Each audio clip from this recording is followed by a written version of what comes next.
Did you ever think you couldn't do something because of who you are or where you came from?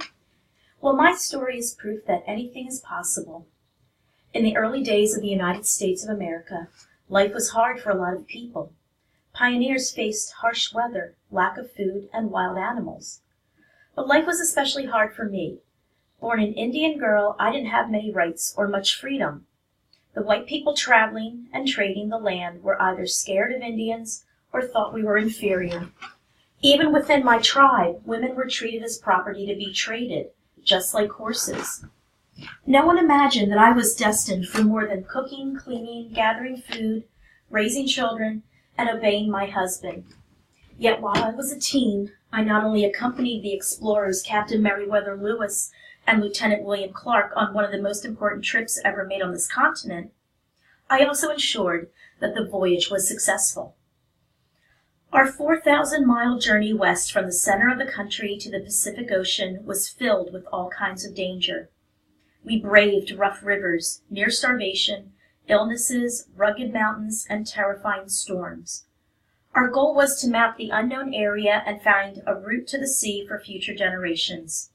And I did it, with a newborn baby strapped to my back. Brought along to translate for the Indians we would meet along the way, I demonstrated courage, kindness, and competence in all that I did, whether pointing out the best way to travel over mountains or finding routes for the men to eat. I did my best to help the group. Of course, the mission's success wasn't mine alone.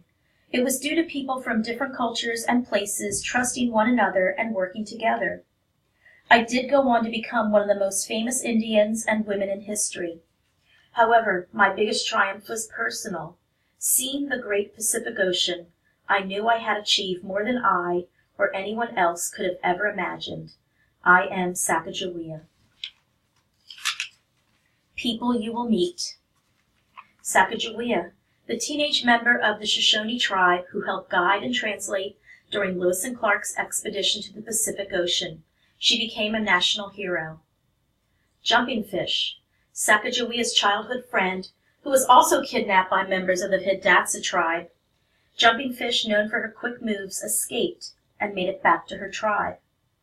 Toussaint Charbonneau, the French-Canadian fur trader who was living among the Hidatsa when he married Sacagawea and used his young wife to negotiate a well-paid spot on Lewis and Clark's expedition.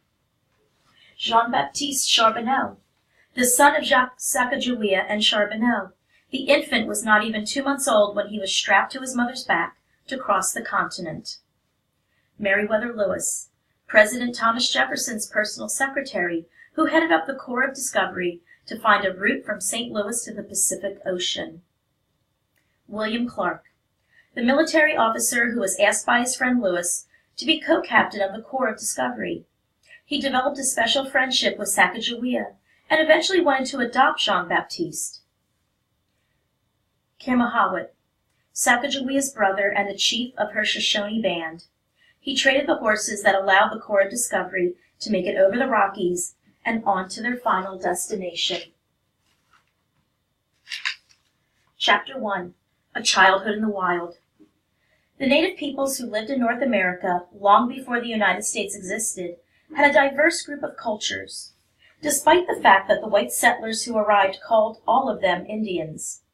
The name actually comes from the explorer Christopher Columbus, who thought he had landed in the Indies when he arrived in America and called its inhabitants Indians.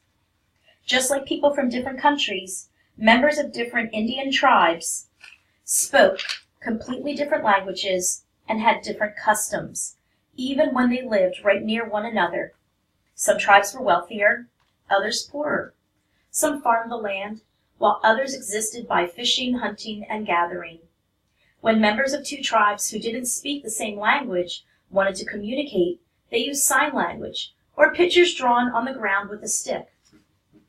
Often when different tribes came in contact with one another, it was in battle. Indians fought regularly, attacking villages or camps in search of guns, horses, food, and people. Whoever proved to be the fiercest warriors took women and children as prisoners back to their own camp. The Shoshone, the large tribe into which Sacagawea was born in 1788 or 1789, had groups called bands all over present-day Utah, Wyoming, Idaho, and Nevada. Shoshone means snake, and was a name that other Indians called the tribe because they associated them with the Snake River. But the tribe called themselves Nermanu, or people. Sacagawea's band, called the Lemhi Shoshone, lived so deep in the wilderness they didn't have any contact with white people until Lewis and Clark arrived. During the long, bitterly cold winters, they stayed in their village located in the Rocky Mountains. Wrapped in rabbit skins to keep warm, the men hunted for deer or mountain sheep. They were also known for raising powerful horses that could travel over the rocky terrain. Women worked just as hard, caring for children, drying meat, preparing furs and skins, cooking meals, and searching for berries and edible plants. Whether meat or roots, food was often scarce. Spending most of the year in the harsh Rocky Mountains wasn't exactly their choice. The Lemhi often warred with the Hidatsa tribe that had control of the land near the intersection of the Missouri and Knife rivers, which was fertile from all the water rushing through it. The Hidatsa, who grew corn, squash, and tobacco, traded crops with other Indians for horses, hides, and blankets. Then they would trade these goods with the white men coming down the rivers in exchange for guns and ammunition. The guns made the Hidatsa practically invincible. The Lemhi, who only had bows and arrows to protect themselves, were forced to retreat into the cold mountains. In the summer, however, Sacagawea's band would have to come down from the mountains in search of buffalo.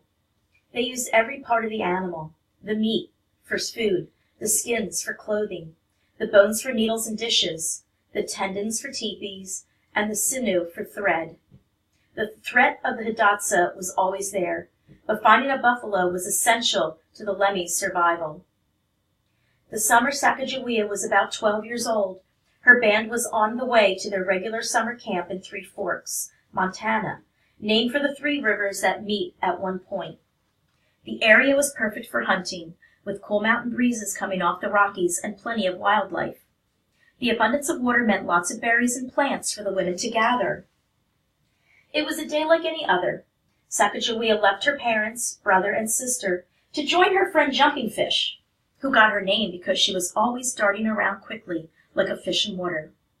As she plucked the berries growing alongside a sparkling stream, perhaps Sacagawea was daydreaming about her future. As a young girl, her father had promised her as a wife to a much older man. Women and girls in her tribe were considered the property of their fathers and husbands.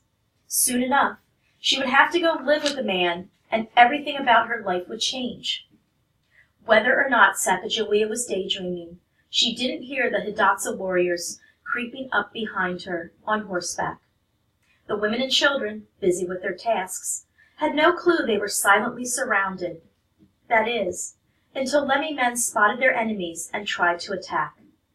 The awful sounds of men and horses fighting filled what had been a peaceful scene only seconds before. The Shoshone launched arrows at the Hidatsa on their thrashing horses, but the Hidatsa returned with gunfire that brought down the Shoshone men. The loud crack of the guns and the swift destruction terrified the Shoshone men, who turned their horses around and galloped away. A few women and children ran after the men from their tribe, but they couldn't keep up with the horses. Their eyes stung from the dust cloud left by the retreating Shoshone. Within seconds, the Hidatsa were upon them. Meanwhile, Sacagawea rushed into the river. She scrambled through the icy rushing waters, aiming for one of the small islands where she could hide in the tall grass. Then one of the Hidatsa men grabbed her and lifted her onto his horse. Sacagawea had been captured.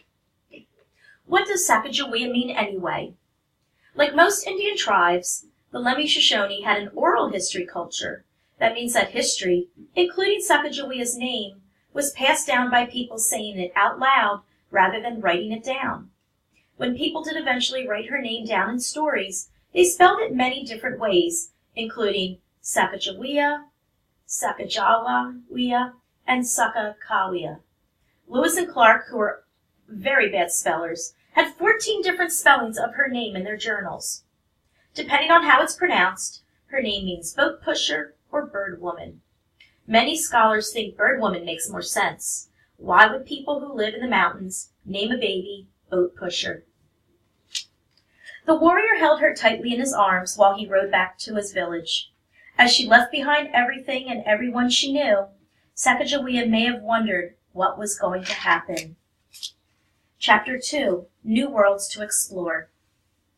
In some ways, life in the Hidatsa village wasn't all that different from life in Sacagawea's home.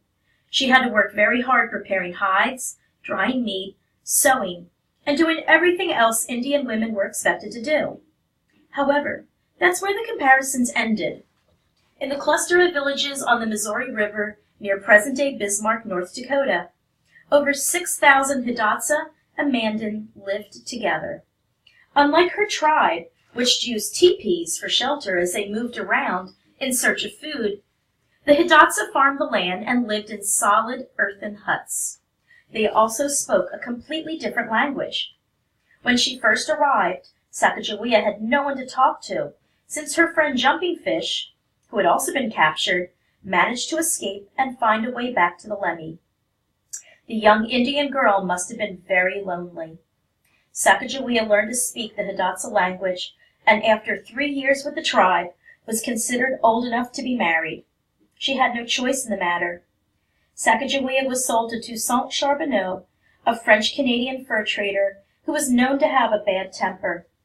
At least 20 years older than Sacagawea, Charbonneau had been living among the Hidatsa and Mandan for some time before they were married. Charbonneau became friendly with his Indian neighbors, learned to speak their language, and adopted many of their customs. One of the customs he adopted was the common practice for men to have more than one wife. When Charbonneau married Sacagawea, he already had another wife named Otter Woman. While Sacagawea was adapting to a whole new way of life, thousands of miles away, the President of the United States, in Washington, D.C., bought land from France that doubled the size of the country. In 1803, Thomas Jefferson paid the French government about $15 million for the Louisiana Purchase. That bought 828,000 square miles of land, which included the present-day states of North Dakota, South Dakota, Nebraska, Oklahoma, Arkansas, and Missouri, as well as parts of 7 more states. The Louisiana Purchase. Emperor Napoleon Bonaparte had a dream of creating an empire in the New World for France. To do this, he wanted the 828,000 square mile territory of Louisiana, which was controlled at that time by Spain. Although he made a deal with Spain for the land, wars in other parts of the world kept French troops from reaching Louisiana and being able to defend it. As soon as President Jefferson heard about the transfer of the territory from Spain to France, he approached Napoleon about buying the area around New Orleans. Jefferson wanted to be able to sail vessels down the Mississippi River, and there were already many American settlers living in the area. At first, Napoleon refused, but then he had a change of heart, a big one. He offered the United States not only New Orleans, but all of Louisiana. At the time, however, the region was almost completely unexplored and unknown. Jefferson, the 3rd President of the United States, needed someone to travel this mysterious land and bring back information. He wanted to know all about the geography, the plants, the animals, and the people of the area. But even more important, he wanted to find a trail from St. Louis, Missouri, to the Pacific Ocean. At that time, St. Louis was the last point of civilization before the wild western frontier began. Jefferson hoped the Missouri River, just a few miles north, would be the start of a new trade route. Jefferson asked his 29-year-old personal secretary, Meriwether Lewis, to organize an expedition to investigate the new land. It became known as the Corps of Discovery. Northwest Passage. During their expedition, Jefferson hoped that Lewis and Clark would find the Northwest Passage. This was a waterway that legend had it traveled from the Atlantic Ocean all the way to the Pacific. No one knew if it really existed, but if it did, trading would be much easier. Goods could travel by boat instead of wagons, trudging over mountains and through plains. The Northwest Passage would be discovered, but not until 100 years later. The Norwegian explorer Roald Amundsen found a direct passage from one side of the continent to the other during a sailing expedition in 1903. Unfortunately, the route, which is 500 miles north of the Arctic Circle, took 3 years to travel because of gigantic icebergs and treacherous seas.